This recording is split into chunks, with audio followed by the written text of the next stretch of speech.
अशी काही चर्चा आमच्याबरोबर झालेली नाही आणि दोन्ही बाजूनी सांगण्यात आलेलं आहे की आता यापुढे जे आहे हा विषय आमच्यासाठी संपलेला आहे. तिकडून पण जयंत पाटलांनी सांगितलं ना की आता यापुढे यावर काही चर्चा करणार नाही. आमच्या बाजूने पण सांगितलं विलीनीकरणावरची काही चर्चा करणार नाही म्हणून. आता काय परत आता तुम्ही जर रोहित पवार आता सुमित्रा पवारांचा प्रचार करतायत, त्या अनुषंगाने पुन्हा एकदा आता ते त्यांचे नातेवाईक आहेत, काय त्यांचे मला वाटतं काकी लागतात त्या, काय वाईट काय त्याच्यामध्ये. जातं परत स्वतः रोहित पवारांच्या पक्षानं सुद्धा जे आहे उमेदवार उभा केलेला नाही आणि त्यांनी पाठिंबाच दिलेला आहे. त्यामुळे त्याच्या चांगली गोष्ट आहे ना, वाईट काय त्याच्यामध्ये आहे. 2-3 गोष्टी आता असं आहे की बाबा आम्ही प्रयत्न काय केला की हे नाही तर हे काहीतरी लोक कुठून तरी आपलं, कारण हा जागतिक प्रश्न निर्माण झालेला, हा काय फक्त नगर महाराष्ट्र देशाचा नाही आहे, हा जागतिक प्रश्न निर्माण झालेला आहे.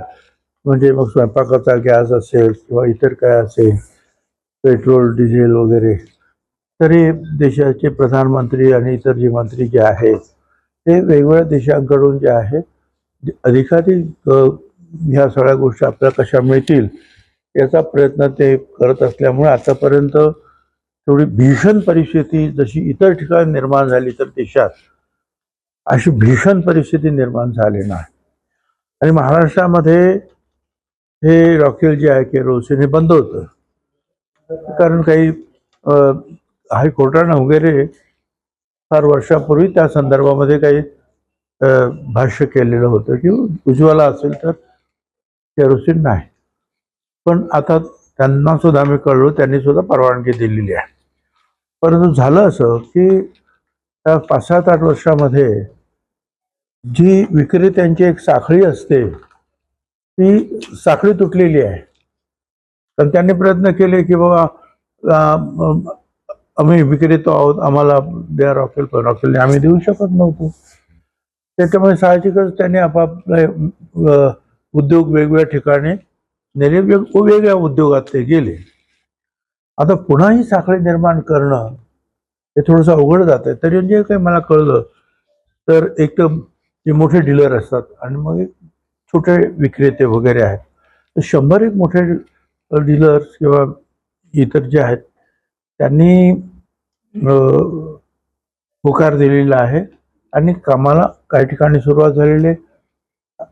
थोडंसं अडचणीत चाललेलं आहे, परंतु हळू, आणि आम्ही त्याच्या स्पष्ट सांगितलं आहे की ज्यांची जुनी लायसन्स आहेत ती रिन्यू झालं असं समजा,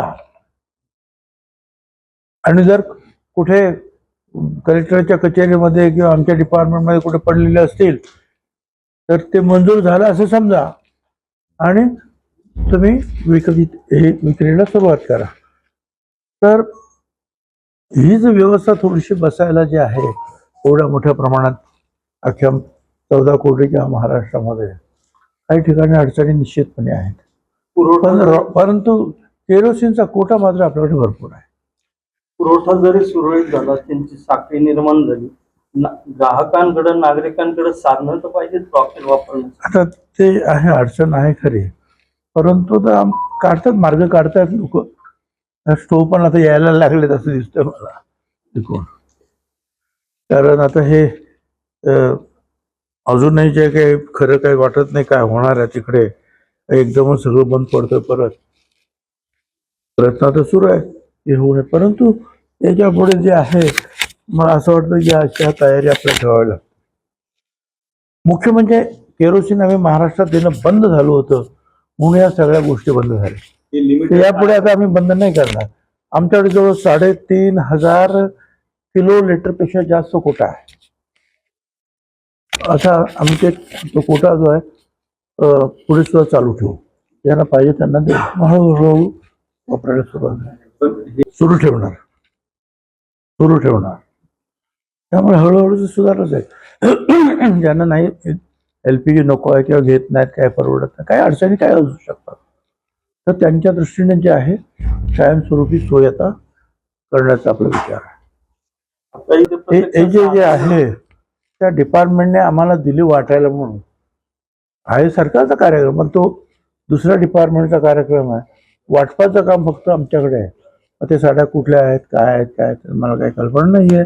परंतु त्या डिपार्टमेंटने दिलं की बाबा आहे आमच्याकडे हा साठा, वाटप यंत्रणा आमच्याकडे नाही, तुम्ही वाटा, आम्ही वाटतो. असं आहे की त्या विधान परिषदेचे आता जेवढे लोक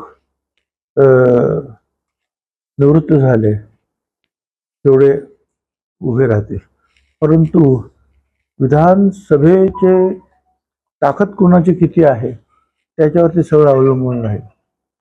त्याच्यामुळे साहजिकच आहे, बीजेपीची ताकद मोठी आहे तर बीजेपीला अधिक जागा मिळतील. त्याच्यामध्ये मला असं वाटतं राष्ट्रवादीला एक मिळेल. अशा वेगवेगळ्या ताकदीप्रमाणे जे आहेत त्या जागा पुन्हा मिळतील. त्याच्यामध्ये कोण उमेदवार काय आहे ते पक्ष ठरवतील. नाही असं आहे की झालंय, प्रकरण झालंय, ते मान्य आहे, बरोबर. त्याच्यावर पोलीस अतिशय कडक कारवाई करतात हे आपण पाहत आहात. पण मला असं वाटतं की TCS कंपनी जी आहे या देशातली आणि जगातली एक उत्तम प्रकारची मोठी कंपनी आहे. प्रत्येक वेळेला जर निरपेक्षपणे जर काम करायचं असेल एखादी गोष्ट तर महाराष्ट्र सरकार पहिल्यांदा नाव येतं ते TCS. टाटा प्रणित आहे, टाटांच्या त्यांच्या कंपन्यांच्या.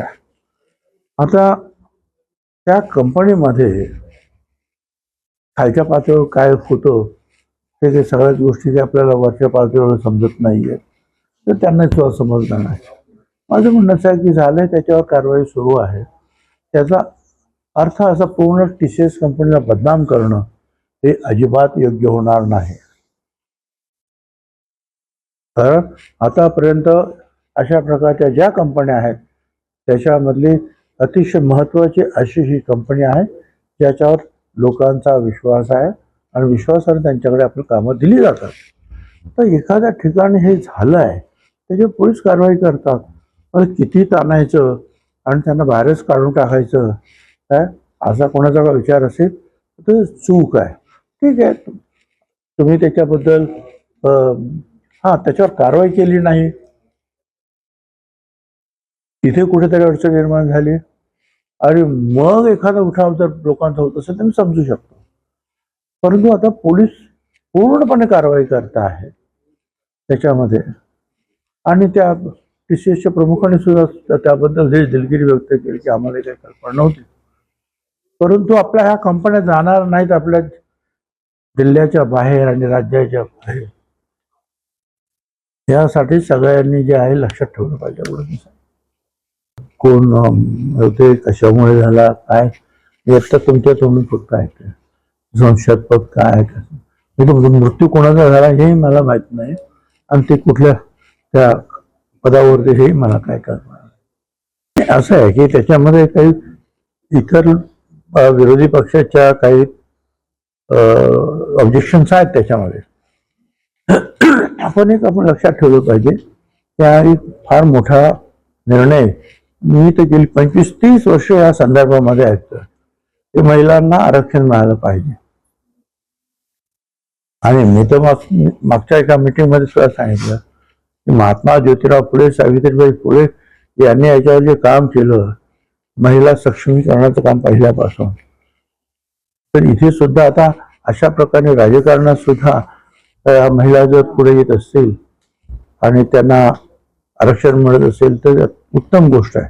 याचा अर्थ महाराष्ट्रामध्ये महिला पुढे अनेक महिलांनी जे आहे कर्तृत्व गाजवलेले, जिजामाता, तारा राणी, अहिल्याबाई होळकर, झाशीची राणी, सावित्रीबाई फुले, अशा अनेक महिला आहेत इतिहास ज्यांनी महाराष्ट्रामध्ये आणि देशामध्ये नाव गाजवलेलं आहे.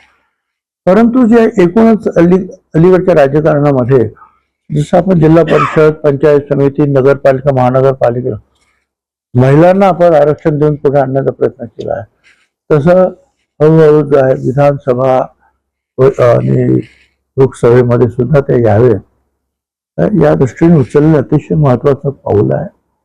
त्याच्यामुळे त्याचं स्वागत करायला पाहिजे. जनगणना मगाशी सांगितलं की काही लोकांचे काही ऑब्जेक्शन्स आहेत, पण त्याच्यावर हे सुद्धा सांगितलं की मला वाटतं अमित शहानी सांगितलं की आम्ही जनगणना करणार, जात गणनेसहित करणार. आमची मागणी आहे, जात गणनेसहित करा. आमची मागणी महिलांना आरक्षण द्या. छगन भुजबळांची ती वैयक्तिक ही मागणी आहेच. तर ठीक आहे ना, काम चाललंय, काय अडलंय कुठं काय? कुठं काय अडलं ना? पोलिसांचं काम करताय, म्युन्सिपाल्टीचं काम करताय. 2-3 काय एक खास कुंभमेळ्यासाठी एक IAS ऑफिसर नेमलेले आहेत. डिव्हिजनल कमिशनर त्याच्यामध्ये लक्ष घालतायत, म्युन्सिपल कमिशनर त्यांच्यामध्ये लक्ष घालतायत. कुठं काही अडलं नाही आहे तर काय अडचण कशावर निर्माण करायची आहे? चाललंय ना काम. एक समाज जो आहे वेगळ्या पद्धतीने करतो, परंतु एक आहे की त्यांनी सगळ्यांनी लक्षात घेतलं पाहिजे कोणाला आरक्षणात कोणाला नाही. मुस्लिम समाजातले जे ओबीसी आहेत त्यांना आजही आरक्षण लागू आहे. उदाहरणार्थ माळी असेल तर तिथे बागवान आहे, मणियार आहे. त्याच्यानंतर इकडे खाटीक असेल तर तिकडे कुरेशी आहेत.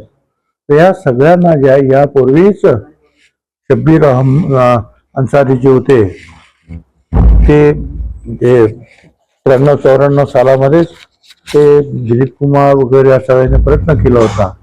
आणि तेव्हापासून ओबीसी मुसलमानांमध्ये सुद्धा जे ओबीसी आहेत तर नावात बदललंय फक्त.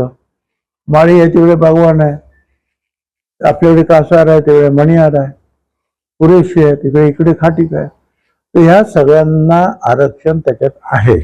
आता आणखीन ते काय आरक्षण मागत असेल, लोकशाही आहे, मागण्याचा प्रत्येकाचा अधिकार आहे. बघूया काय होतं.